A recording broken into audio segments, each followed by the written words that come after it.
Assalamualaikum warahmatullahi wabarakatuh. Saya Hadina Lawesi dari kelas SI 4201, NIM 12021840002. Nah, di sini saya akan menjelaskan tentang Big Data dan penerapannya pada dunia industri. Nah, apa sih Big Data itu? Nah, Big Data adalah kumpulan data yang lebih besar dan lebih kompleks. Terutama dari sumber data baru, set data ini sangat banyak sehingga software pemrosesan data tradisional tidak dapat mengelolanya. Namun, sejumlah besar data ini dapat digunakan untuk mengatasi masalah bisnis yang sebelumnya tidak dapat Anda tangani. Nah, Big Data melibatkan pemrosesan pembuatan data, penyimpanan, penggalian informasi, dan analisis yang menonjol dalam ada tiga hal. Yang pertama ini ada volume atau ukuran. Eh, Saat ini Facebook menyedot sekitar 500 terabytes data baru setiap harinya.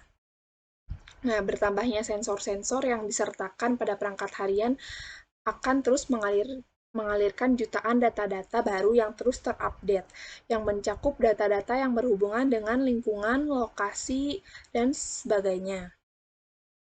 Nah, yang kedua ini ada velocity atau kecepatan. Contohnya ada algoritma jual beli saham dalam frekuensi tinggi, dapat mencerminkan perubahan pasar dalam hitungan mikrosecond.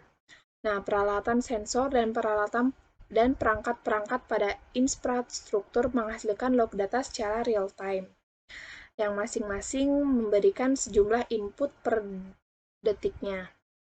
Nah, yang terakhir ini ada variety atau ragam. Big data Big data tidak hanya menyangkut data yang berupa angka-angka atau yang lainnya. Big data juga meliputi data-data ruang atau geospatial, data 3G, audio dan video, dan data-data teks tak berstruktur termasuk file, log, dan media sosial. Nah, sedangkan aplikasi sudah dituntut untuk mampu melayani pengguna dalam jumlah yang jauh lebih besar dari yang pernah sebelumnya. Dalam hal ini, database big data seperti halnya MongoDB maupun HBase dapat memberikan solusi yang fleksibel, yang memberikan peningkatan profit perusahaan secara signifikan. Nah, di sini akan menjelaskan tentang penerapan data pada dunia industri. Yang pertama itu ada e-commerce. Saat ini orang-orang lebih banyak berbelanja secara digital atau biasa dikenal dengan marketplace. Nah, di sini ada beberapa contoh aplikasi yang menggunakan e-commerce. Contohnya itu ada Lazada, Tokopedia, Shopee, dan yang lainnya. Nah, dengan mengubah tata letak halaman dan menyesuaikan produk jualannya secara otomatis dan real time, beberapa online shop juga dapat menyesuaikan data berdasarkan profil penghasilan konsumen. Jadi datanya tuh terstruktur kalau misalnya menggunakan uh, e-commerce ini. Nah, yang kedua ini ada fraud detection. Nah, ini tuh untuk mendeteksi penipuan.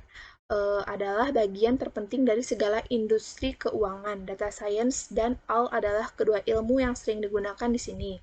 Bahkan kerusakan dan gangguan kecil akan dapat menyebabkan kerugian finansial. Nah, yang ketiga ada dynamic pricing. Penetapan dynamic pricing sangat berguna dalam industri travel.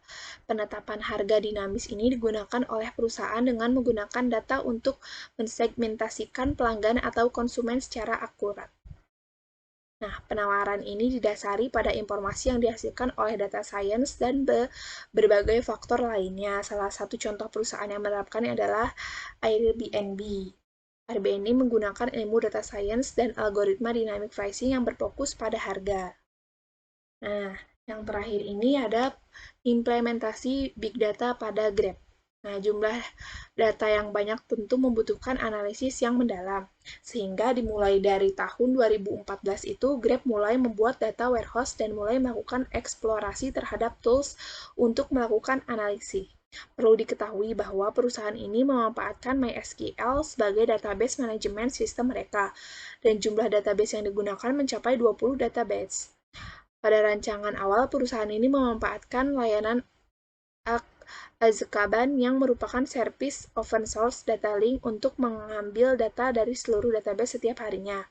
Pada pukul 02.00 dini hari, data ini kemudian akan diproses menggunakan Redshift untuk kemudian dilakukan proses selanjutnya. Nah, sekian penjelasan Big Data dan penerapannya pada dunia industri. Kurang lebihnya mohon maaf. Wassalamualaikum warahmatullahi wabarakatuh.